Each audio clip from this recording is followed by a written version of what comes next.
Welcome to Tips and Tricks for Mastering Suturing and Knot-Tying during the EMIG Exam, Part 2.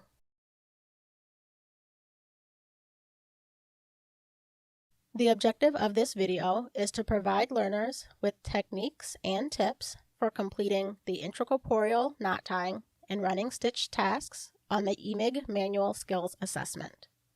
We will focus on efficient needle handling, suture management, and instrument ergonomics.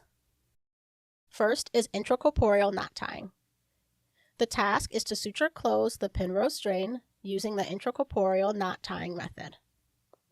Your first throw should be a surgeon's knot, followed by 2 single throws. Penalties include deviations from the marks on the pinrose strain, lack of a square knot, and incomplete apposition of the pinrose strain.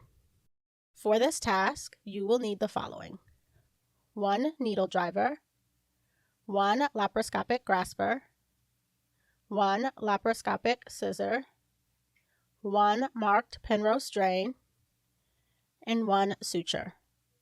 The designated suture is a 15 centimeter silk suture with a 30 millimeter 1/2 circle needle. You will start the task by puncturing the black dot on the pinrose strain.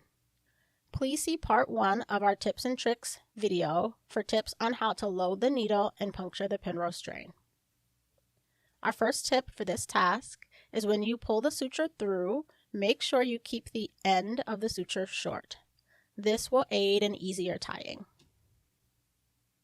To throw your first knot, hold the needle with the needle driver so that it is in the rainbow position, as seen on the screen. Make a U shape on the left with the remaining suture. Next, use your grasper to form 2 loops under the needle. Next, move both the needle and grasper together to grasp the short end of the suture and pull to cinch the knot. For the second throw, hold the needle in a smile position with the grasper. Make a U shape with the remaining suture on the right. Next, form a loop by moving the needle driver over the needle.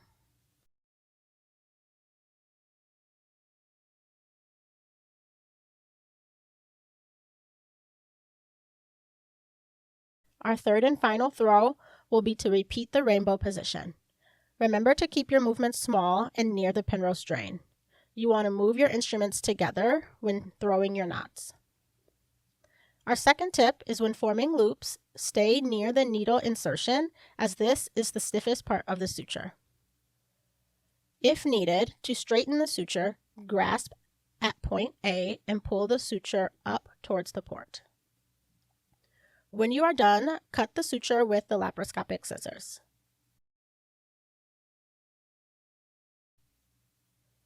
Our next task is the running stitch.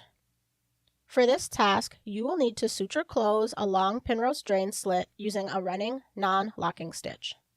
Penalties include deviations from the marks of the pinrose strain, tearing or pulling the anchoring knot through the pinrose strain, and loose loops of suture between marks.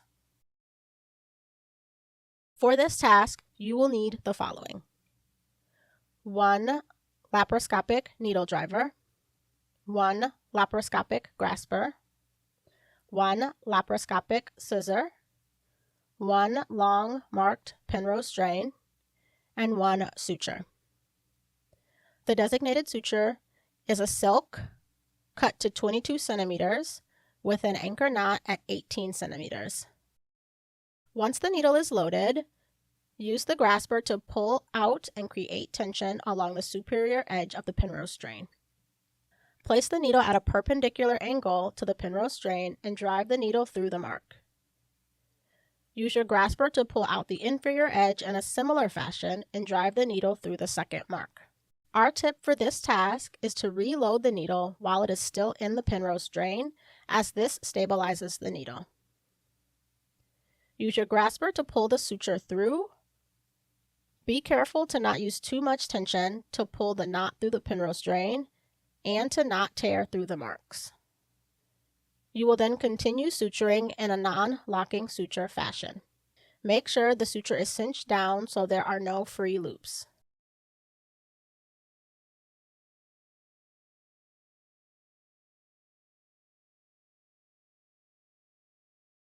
Once you've completed this task, cut the suture at the end.